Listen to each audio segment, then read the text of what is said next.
À 7h42, le 6 mars 1945, le caporal Clarence Smouyer est recroquevillé à l'intérieur de la tourelle d'un char M26 Pershing, immobile dans les rues éventrées de Cologne. Autour de lui, la ville n'est plus qu'un entassement de gravats, de poussière et de murs calcinés. À travers son viseur, il observe un équipage allemand manœuvrer un char Panther. Le canon de 75 mm pivote lentement, méthodiquement, vers une intersection où deux chars Sherman américains viennent de s'arrêter. Smouyer a 21 ans. Il a passé 7 mois au combat à travers la France et l'Allemagne. Il a déjà détruit 5 chars ennemis. Le Panther tire. Une première fois, puis une seconde.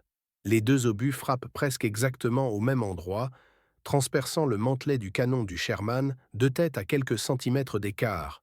L'acier se déchire. 3 membres d'équipage américains meurent instantanément. Le chef de char tente de s'extraire de la tourelle. Sa jambe gauche a été arrachée sous le genou. Il s'effondre avant même de toucher le sol.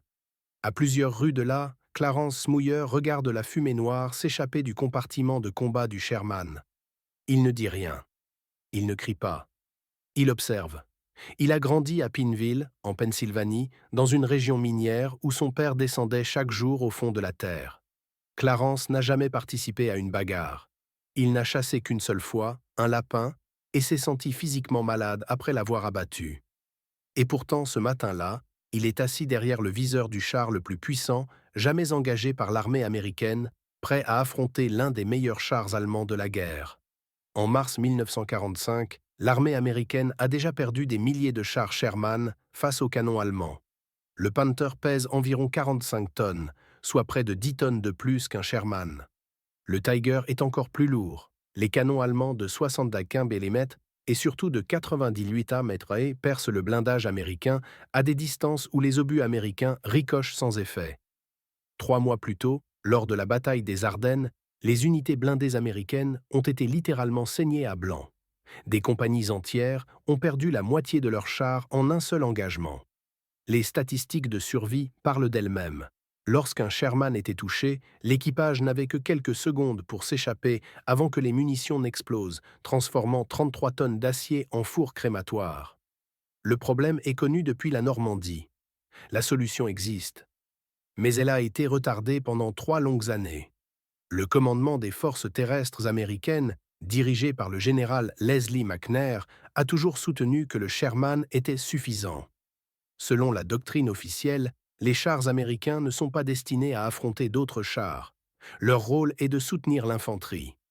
Les blindés ennemis doivent être détruits par des unités spécialisées, les chasseurs de chars. La doctrine allemande, elle, affirme exactement l'inverse. Et le champ de bataille tranche sans appel. Dès 1942, le département de l'armement américain a conçu un char lourd. Le programme T-26 donne naissance à plusieurs prototypes. À chaque version, le blindage est épaissi, le canon amélioré, la suspension renforcée. Mais chaque amélioration ajoute aussi du poids, de la complexité, des problèmes logistiques. À chaque fois, l'état-major de McNair rejette le projet. Le Sherman fonctionne très bien en Afrique du Nord, disent-ils. Pourquoi réparer ce qui n'est pas cassé? En 1944, cet argument coûte la vie à des centaines de tankistes américains. Puis viennent les Ardennes.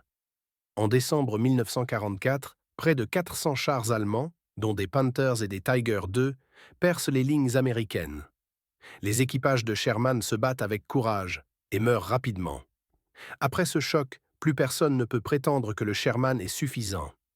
En janvier 1945, les 20 premiers T-26E3, bientôt rebaptisés M26 Pershing, arrivent au port d'Anvers, en Belgique. Le général Omar Bradley décide de les répartir entre 2 divisions vétéranes. 10 chars pour la 3e division blindée, 10 pour la 9e. Le 17 février, les Pershing atteignent un centre de maintenance près d'Aachen. Les commandants sélectionnent leurs meilleurs équipages pour les prendre en main.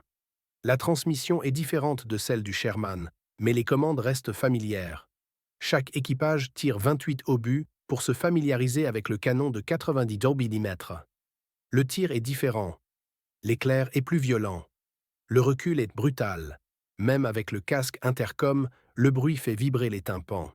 Clarence Smouyer se souviendra toujours de son premier tir d'essai. Une ferme se trouve à environ 1100 mètres.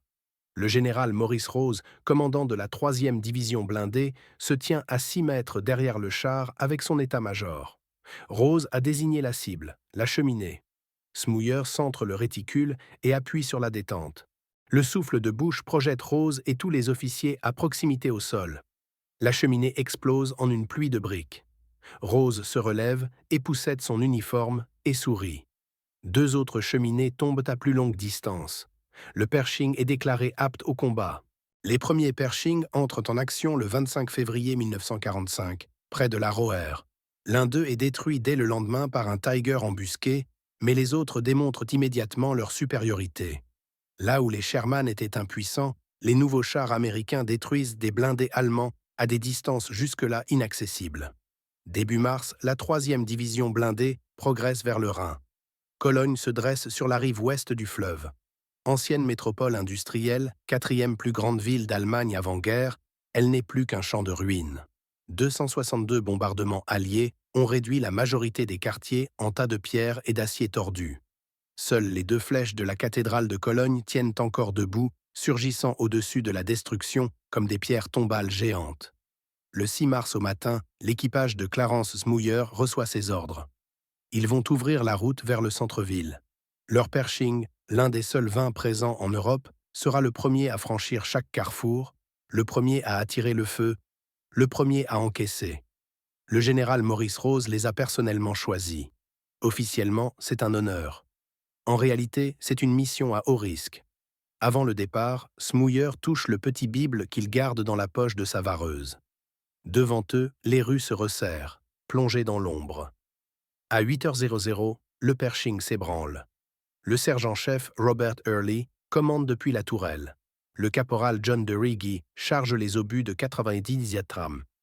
Le soldat Homer Davis serre la mitrailleuse de caisse. Le soldat William McVeigh est au poste de pilotage. Clarence Smouyer est tireur principal. Cela fait 6 mois qu'ils combattent ensemble. Ils ont traversé les haies normandes, la boue française, la neige des Ardennes à bord d'un Sherman. Le Pershing, ils ne le connaissent que depuis 3 semaines. Ils l'ont baptisé Eagle 7, en hommage aux Philadelphia Eagles. Avant-guerre, Cologne comptait 1 million d'habitants. En mars 1945, il en reste peut-être 40 000, terrés dans les caves et les tunnels du métro, sous des montagnes de gravats. Les rues sont devenues des canyons de maçonnerie brisés. Des immeubles de 3 étages se sont effondrés sur la chaussée. Les rails de tramway surgissent du sol comme des lianes métalliques. Chaque carrefour offre des dizaines de positions de tir potentielles. Chaque soupirail peut cacher un canon anti-char de 90 satres. La 3e division blindée est entrée dans les faubourgs de Cologne le 2 mars. 4 jours de combat maison par maison ont suivi. Les défenseurs allemands exploitent parfaitement le terrain urbain. Sous les blocs d'immeubles, des tunnels piétons relient les caves entre elles. Les soldats américains les appellent les chemins de souris. Des fantassins allemands surgissent derrière les lignes américaines, attaquent, puis disparaissent sous terre avant toute riposte. Des snipers tirent depuis les clochers, les cheminées d'usines, les étages supérieurs. Les équipes anti-chars attendent que les véhicules passent avant de tirer dans le blindage arrière, le plus fin. Sur le papier, le Pershing a des avantages évidents. Son blindage frontal atteint 10 cm, soit le double de celui d'un Sherman. Son canon de 90 mm peut percer n'importe quel char allemand à distance de combat. Mais en ville, ces avantages s'effacent. Un Panzerfaust tiré à 6 mètres ne se soucie pas de l'épaisseur du blindage. Un cocktail Molotov lancé depuis le 3e étage tombe directement sur le compartiment moteur, là où l'acier est le plus mince. Avec ses 46 tonnes, le Pershing pose un autre problème. De nombreux ponts de Cologne ne peuvent pas supporter son poids. Des rues praticables pour les Sherman deviennent des pièges mortels pour un char plus lourd. Smouyer observe à travers son périscope les restes de ce qui fut un quartier commerçant. Des mannequins gisent parmi les briques et le verre brisé. Un tramway renversé, ses vitres soufflées, bloque une rue. Des blocs entiers ont brûlé. Une odeur âcre, faite de fumée et de quelque chose de bien pire, s'infiltre dans le système de ventilation. Tous les 40 mètres, le Pershing s'arrête. McVeigh vérifie la présence d'obstacles. Les gravats peuvent dissimuler des mines. Un cratère peut briser une chenille. La radio crépite. Les Sherman nettoient les rues latérales. L'infanterie progresse d'immeuble en immeuble. La résistance allemande semble plus faible que prévu. La majorité des unités de la Wehrmacht a franchi le Rhin durant la nuit. Les ponts sont minés. Les ingénieurs allemands attendent l'ordre de les faire sauter. À l'ouest du fleuve, il ne reste que des arrière-gardes, des volontaires, des fanatiques, des hommes décidés à se battre jusqu'à la dernière cartouche. Eagle 7 tourne à un angle et débouche sur une avenue plus large. Au loin, les flèches jumelles de la cathédrale de Cologne dominent l'horizon, à environ 800 mètres. La cathédrale a survécu à 262 bombardements. Tout autour, la ville est détruite. L'édifice médiéval tient encore debout, défiant la logique. Pour les soldats, les flèches servent de repère absolu. Chaque carte, chaque transmission radio, chaque position est référencée par rapport à elle. Plus ils approchent du centre, plus les rues s'élargissent. Et plus le danger augmente. Des avenues larges signifient des lignes de tir longues. Des lignes de tir longues signifient que les artilleurs allemands ont le temps de viser. Smouyer ne quitte pas son viseur. Il balaie les fenêtres, les portes, les angles. Sa main droite repose sur la rotation de tourelle. Sa main gauche frôle la détente. À 9h15, un message radio tombe. Des chars allemands opèrent près de la place de la cathédrale. Au moins 2 Panthers confirmés. Peut-être un Tiger. L'infanterie américaine a dû se replier après de lourdes pertes. Eagle 7 reçoit l'ordre d'avancer vers la cathédrale et de neutraliser les blindés ennemis. La bouche de Smouyer devient sèche. Le Pershing n'a encore jamais affronté un Panther en combat direct. Les chiffres sont gravés dans tous les esprits. Le blindage frontal du Panther, 12 cm. Son canon de 75 mm, capable de percer 15 cm d'acier à 900 mètres. En Afrique du Nord et en Normandie, un seul Panther a parfois détruit un peloton entier. Le moteur du Pershing gronde. La cathédrale grossit dans le viseur. Quelque part devant eux, un équipage allemand les attend. À 9h30, Eagle 7 atteint le quartier de la cathédrale. Les rues se resserrent de nouveau. Les immeubles encore debout montent à 4 ou 5 étages, formant des couloirs sombres où la lumière du jour peine à atteindre le sol. Une brume de fumée flotte entre les ruines, vestige des incendies matinaux. McVeigh ralentit le Pershing à l'allure d'un homme au pas. À faible régime, le moteur fait moins de bruit, mais chaque rotation des chenilles résonne contre les murs de pierre. Les échos rendent toute localisation sonore trompeuse. Smouyer fait lentement pivoter la tourelle, couvrant le côté gauche de la rue. À l'avant, Davis observe la droite à travers le périscope de la mitrailleuse de caisse. Le canon de 90 mm glisse devant des vitrines brisées et des entrées d'immeubles béantes. Les fenêtres vides ressemblent à des orbites creusées dans un crâne. Avant-guerre, ce secteur abritait des grands magasins, des cafés, des bureaux. Désormais, c'est un labyrinthe d'ombres et d'effondrements où chaque porte peut dissimuler une équipe de Panzerfaust. La radio grésille par brève transmission. 2 compagnies d'infanterie américaines sont clouées au sol à environ 3 pâtés de maison à l'est de la cathédrale. Des mitrailleuses allemandes tirent depuis plusieurs positions. Des obus de mortier tombent au milieu des sections. Les fantassins demandent un appui blindé, mais aucun Sherman ne peut les atteindre. Les rues d'accès sont obstruées par les gravats. Seule l'avenue qu'emprunte Eagle 7 offre un passage dégagé jusqu'à la place de la cathédrale. Un autre message arrive. 2 Sherman de la compagnie F ont tenté une reconnaissance depuis le nord. Ils opéraient sans infanterie d'accompagnement, une manœuvre extrêmement dangereuse en combat urbain, mais les fusiliers étaient engagés ailleurs. Mission des Sherman: identifier les positions ennemies, puis se replier. Le sergent Hurley accuse réception. Eagle 7 doit rejoindre les Sherman près de la cathédrale. 3 chars américains ensemble pourraient écraser les positions ennemies suffisamment longtemps pour permettre à l'infanterie d'avancer. Une manœuvre combinée classique, répétée des dizaines de fois depuis la Normandie. Le Pershing dépasse une semi-chenillette allemande calcinée. Les corps de son équipage gisent à proximité, tués par des tirs de mitrailleuses américaines au cours des dernières 24 heures. Au-delà, la rue débouche sur une petite place. Une fontaine sèche, criblée d'éclats, occupe le centre. L'avenue continue droit vers les flèches de la cathédrale. À 9h47, Smouyer entend le son à travers son casque. 2 détonations rapides, lourdes, sans équivoque, puis le silence, puis une troisième. Du tir de char, Presque immédiatement, le bruit caractéristique d'un obus à haute vélocité frappant de l'acier résonne dans les rues. Une fraction de seconde plus tard, la radio explose en message paniqué. Sherman touché.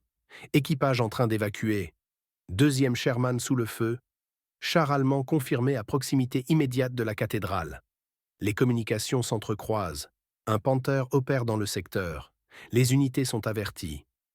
La voix de Early résonne dans l'intercom étonnamment calme. Eagle 7 continue d'avancer. Ils sont le seul char américain encore en position pour engager l'ennemi. Les Sherman de la compagnie F sont probablement détruits ou immobilisés.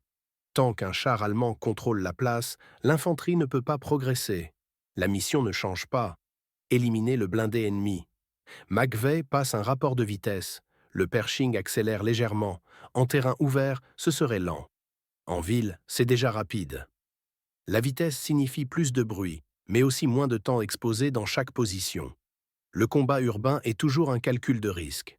Smouyer vérifie ses munitions. Le râtelier de combat contient 6 obus de 90 mm à portée de main. 3 perforants, 3 explosifs. De Riggy a disposé d'autres obus dans la tourelle, soigneusement classés. En cas d'engagement prolongé, ils peuvent tirer une vingtaine de coups avant de devoir puiser dans le stockage de la caisse. Face à un Panther, cependant, le combat se jouera probablement en 2 ou 3 tirs. Soit Eagle 7 détruit le char allemand immédiatement, soit l'inverse. Les duels entre chars durent rarement longtemps. La rue devant eux décrit une légère courbe vers la gauche. Au-delà, la place de la cathédrale sera visible. Quelque part sur cette place, ou dans les rues adjacentes, un équipage allemand attend. Il a déjà tué au moins 3 tankistes américains. Il sait que d'autres vont arriver. Smouyer colle son œil contre le coussinet en caoutchouc du viseur. Son doigt se pose sur la détente. La commande de rotation de tourelle est ferme sous sa main droite. Eagle 7 aborde la courbe à environ 25 km/h. Les chenilles claquent sur le pavé brisé. Les gaz d'échappement s'échappent en volutes sombres. Les flèches de la cathédrale emplissent désormais les blocs de vision avant. À 9h52, la place de la cathédrale apparaît. La structure gothique domine tout. Ces 2 flèches s'élèvent à 157 mètres au-dessus des ruines. La place, large d'environ 270 mètres, était autrefois pavée de pierre. Elle est maintenant couverte de cratères et de débris. Au-delà de la cathédrale, le pont Hohenzollern est visible, enjambant le Rhin. Les ingénieurs allemands l'ont miné. Il suffirait d'un ordre pour que l'ouvrage s'effondre dans le fleuve. De la fumée dérive sur la place, issue d'incendies encore actifs. À travers ce voile gris, Smouyer distingue le premier Sherman. Il est immobile, au milieu d'une rue perpendiculaire à l'avenue d'Eagle 7. Le char est légèrement de biais, comme s'il s'était arrêté net. Soudain, de la fumée jaillit de la trappe du chef de char. Le tube du canon pointe vers le ciel, figé dans une position absurde. McVeigh arrête Eagle 7 un pâté de maison avant la place. Le Pershing se cale dans l'ombre d'un immeuble de bureaux partiellement effondré. De cette position, l'équipage peut observer sans s'exposer. Early examine la scène à travers ses épiscopes. Le Sherman a été touché au moins 2 fois, probablement à quelques secondes d'intervalle. Un tir précis. Professionnel. L'équipage allemand sait exactement ce qu'il fait. Le second Sherman n'est pas visible, mais les transmissions radio indiquent qu'il est immobilisé sur le bord nord de la place. Cela signifie que le char allemand contrôle plusieurs axes d'approche. Tout véhicule américain qui tenterait de traverser la place serait immédiatement pris pour cible. Early prend sa décision. Il va reconnaître à pied. Laisser le Pershing immobile et exposé est dangereux. Mais avancer à l'aveugle dans une embuscade préparée est pire encore. Il doit identifier la position exacte du Panther avant d'engager Eagle 7. Il sort par la trappe de tourelle et saute sur la chaussée. À une trentaine de mètres devant lui, un soldat américain surgit d'une porte. Le sergent technique Jim Bates du Signal Corps. Bates porte une caméra 16 mm et un sac à dos rempli de chargeurs de pellicules. Depuis la Normandie, il documente les opérations de la 3e division blindée. Ces images alimentent les actualités cinématographiques projetées dans les salles américaines. Il était avec une section d'infanterie lorsque le premier Sherman a été touché. Il a filmé l'éclair de bouche du char allemand, l'impact sur la tourelle, l'équipage tentant de s'échapper. Il a tout enregistré. Et maintenant, la présence d'un char lourd américain à Cologne est un événement. Un duel entre un Pershing et un Panther serait exceptionnel. Hurley et Bates avancent ensemble, longeant les murs. Ils atteignent un angle qui leur permet d'observer la place sans se dévoiler. Hurley balaie méthodiquement la zone. Le Sherman détruit est bien visible. Puis, légèrement en retrait, dissimulé par une rue latérale, il repère le Panther. Le char allemand est parfaitement positionné. Son canon pointe exactement vers l'avenue empruntée par les Sherman. Le tube de 75 mm dépasse de la tourelle anguleuse comme un doigt accusateur. L'équipage allemand a choisi son point d'embuscade avec soin. Il peut couvrir toute la place tout en restant partiellement masqué. Hurley étudie la géométrie du terrain. Le Panther ne peut pas voir Eagle 7 dans sa position actuelle. Le bâtiment bloque la ligne de vue. Mais si le Pershing avance sur la place, il sera repéré immédiatement. Un engagement frontal à 270 mètres n'avantage ni l'un ni l'autre.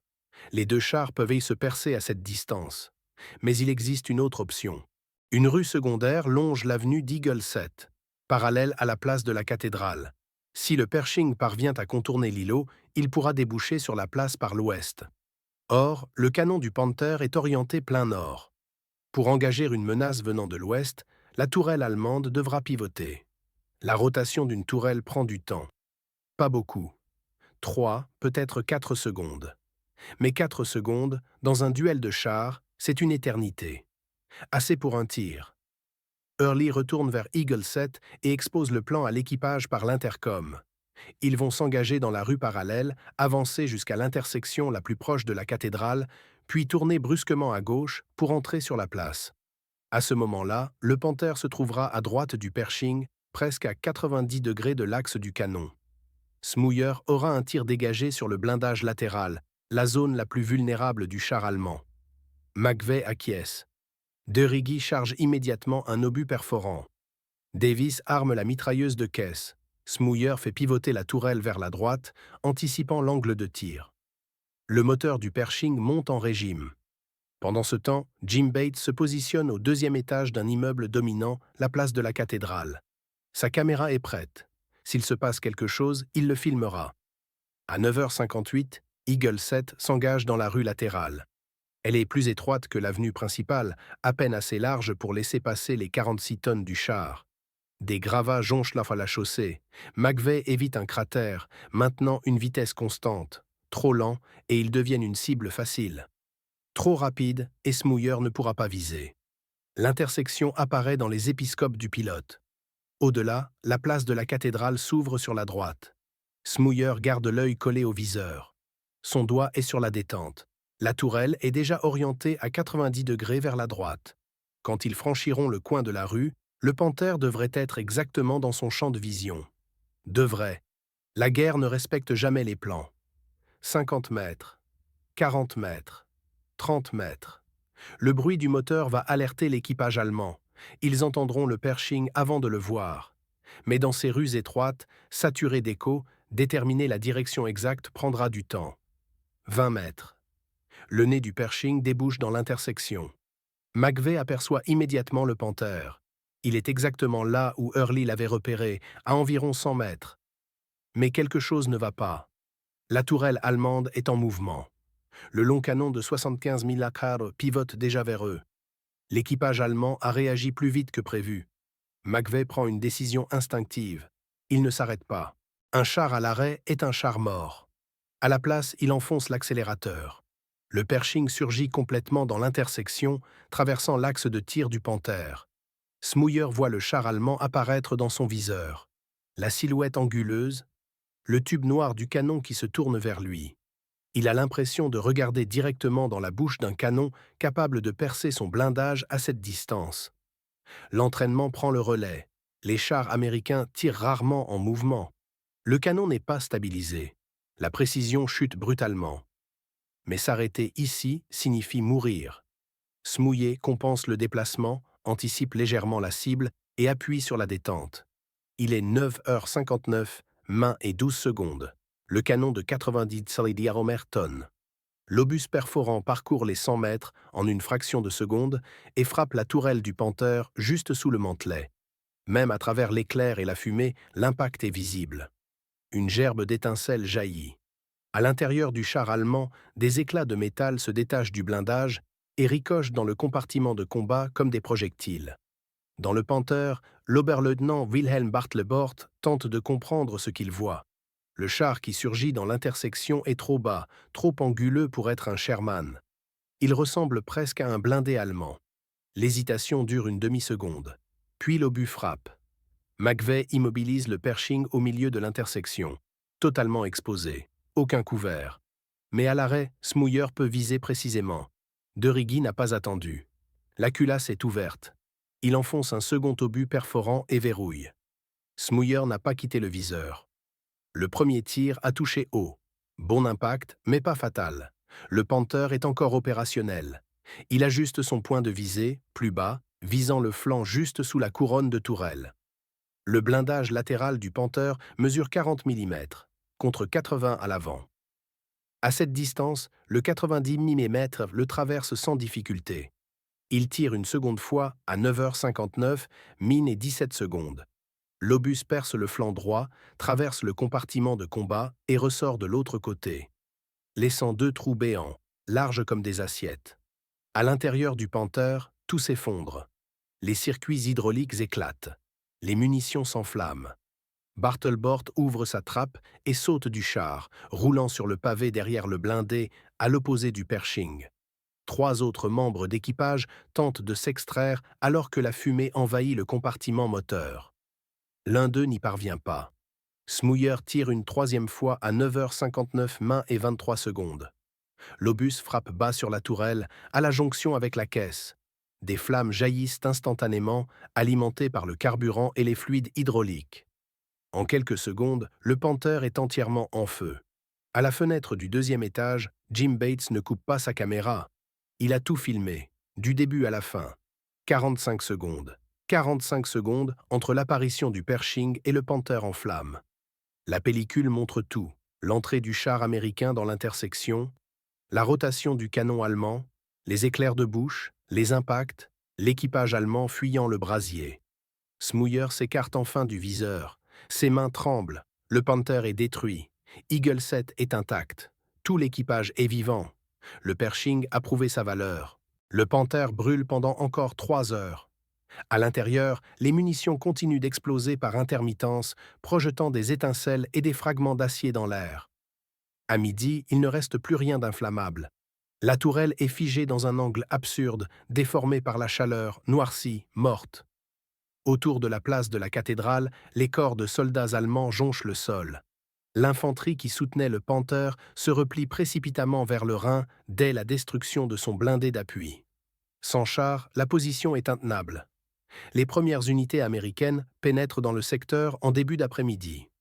Jim Bates descend de son poste d'observation et rejoint Eagle 7. L'équipage est sorti du char. Ils fument en silence, inspectent le blindage. Aucun impact.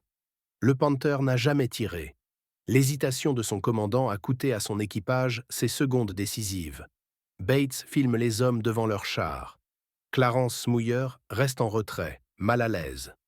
À 14h00, des renforts américains sécurisent la zone de la cathédrale. Les ingénieurs commencent à inspecter le pont Hohenzollern, cherchant les charges de démolition. L'infanterie nettoie méthodiquement les immeubles.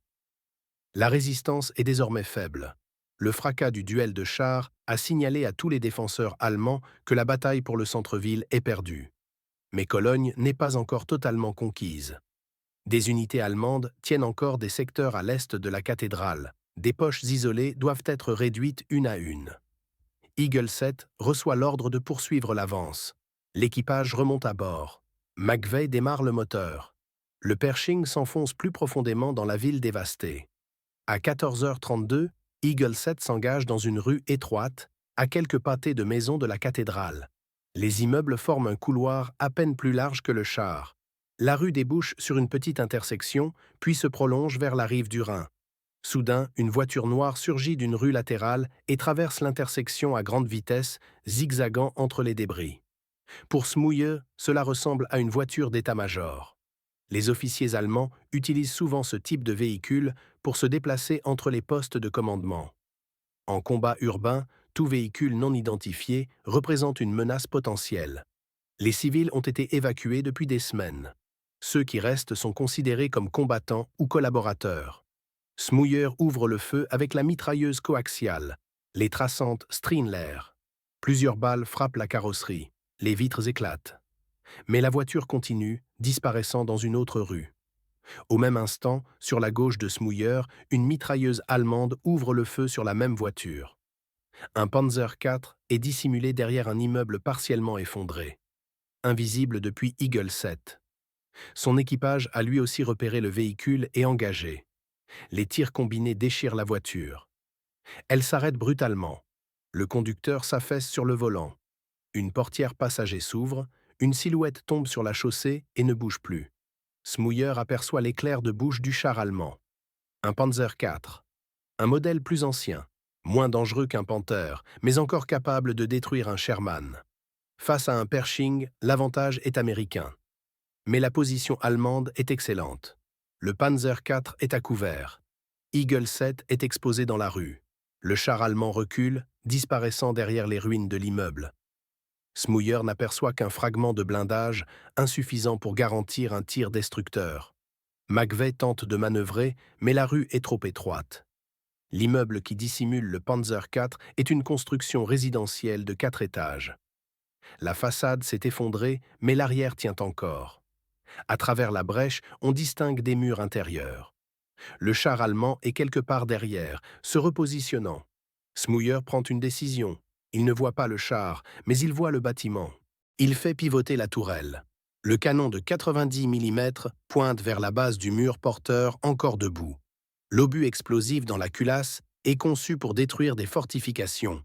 Il vise le point de soutien, là où la structure est la plus fragile. À 14h34, main garantie S, le canon tire. L'obus explose contre la brique et le béton. Une section d'environ 2 mètres de large disparaît instantanément. Pendant une fraction de seconde, rien ne se passe. Puis la gravité fait son œuvre. Privé de son soutien, tout le pan du bâtiment perd sa stabilité. 4 étages de maçonnerie et de poutres s'effondrent vers l'intérieur dans un fracas assourdissant. Des tonnes de gravats s'abattent là où le Panzer IV était dissimulé. La rue résonne comme sous un coup de tonnerre. Un nuage de poussière engloutit tout. Pendant plusieurs secondes, la visibilité est nulle. Lorsque la poussière retombe, l'immeuble a disparu.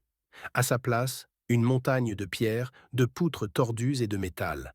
Sous ce tas, un char allemand est enseveli. À l'intérieur, le mitrailleur Gustav Schäfer, 18 ans, et son commandant ont quelques secondes pour réagir. Ils s'extirpent par la trappe de tourelle, escaladent les gravats, suffoquent dans la poussière et s'éloignent du Pershing avant qu'un nouveau tir ne survienne. Les 2 autres membres d'équipage parviennent eux aussi à sortir. Tous survivent. À la tombée de la nuit, ils franchissent le Rhin et se rendent aux Américains. Eagle 7 continue d'opérer à Cologne pendant encore 2 jours. La ville tombe entièrement le 8 mars 1945. Les ingénieurs sécurisent le pont Hohenzollern avant sa destruction. Les autres ponts du Rhin, eux, sont déjà tombés. La cathédrale est toujours debout. Le film de Jim Bates est envoyé au service de propagande. En moins d'une semaine, les images du duel devant la cathédrale sont montées. Fin mars, elles sont projetées dans les cinémas américains. La sœur de Clarence Smouyer reconnaît son frère à l'écran. Elle emmène leurs parents voir la projection le lendemain. La guerre, elle, continue. Le 30 mars, le général Maurice Rose est tué par un équipage de Tiger près de Paderborn, abattu alors qu'il tente de se rendre. Il est le plus haut gradé américain tué par le feu ennemi en Europe. La 3e division blindée est bouleversée. Smouyer survit à la guerre. Il rentre chez lui, travaille, se marie, fonde une famille. Mais la guerre ne le quitte jamais. Chaque nuit, Cologne revient. La cathédrale, le panthère en flammes, la voiture noire, la silhouette tombant sur les pavés. Pendant 68 ans, Clarence Smouyer vit avec une question: a-t-il tué une civile? En 1996, il revoit les images de Jim Bates dans un documentaire. Pour la première fois, il distingue clairement la passagère, une jeune femme. La confirmation est un choc. En 2013, à 89 ans, il retourne à Cologne. La victime est identifiée, Katharina Esser, 26 ans. Employée dans une épicerie. Elle tentait de fuir la ville. Au cimetière, Smouyer rencontre Gustav Schäfer, l'ancien ennemi, le mitrailleur du Panzer IV, l'autre homme qui a tiré. Ils se serrent la main. Ils marchent ensemble vers la tombe. Aucun ne sait qui a tué Katharina Esser. Peut-être les deux. Peut-être aucun. Ils déposent des roses jaunes. Deux vieillards, autrefois ennemis mortels, se soutiennent au bord d'une tombe. Clarence Smouyer meurt en 2022, à 99 ans. Chaque 6 mars, des fleurs apparaissent encore sur la tombe de Katharina Esser. Quelqu'un se souvient. Quelqu'un continue de s'excuser. Le panthère brûle toujours sur les photos d'archives. Le Pershing repose dans un musée. Mais cette histoire n'a jamais vraiment parlé de chars. Elle parlait d'hommes envoyés tuer et qui ont passé le reste de leur vie à essayer de vivre avec ce qu'ils avaient au fait.